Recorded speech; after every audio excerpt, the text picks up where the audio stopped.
My uncle was the last person, the last Navy flyer to be in the cockpit of this plane as it sat at the bottom of Lake Michigan for about 65 years until it was salvaged. And I had a chance to work on the plane, worked on an engine for a while, and then did some painting.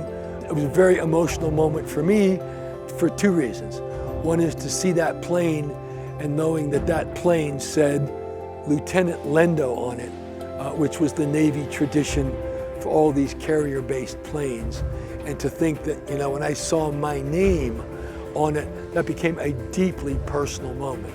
I think the other issue is, you know, this was for me, my parents' generation, my Uncle John, my Uncle Arthur, they made it so, you know, here I am approaching 75, and I've had 75 years of prosperity, opportunity, and freedom, and it's basically owed to that great generation that fought that fight.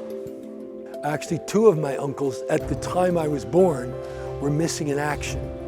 As it turned out, my Uncle Arthur miraculously came back. My Uncle John sadly was killed in action and did not return. My grandparents are buried in a cemetery in Massachusetts. There's a third name on the headstone, and that would be their youngest son, my Uncle John. Unfortunately, he's not there. Nobody knows where he is. He was lost, and his body was never recovered, and we just never had any closure.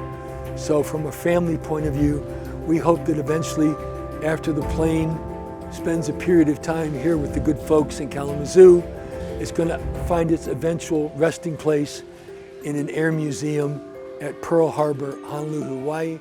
And that's a wonderful resting place, and will, shall we say, close the loop on the family issue.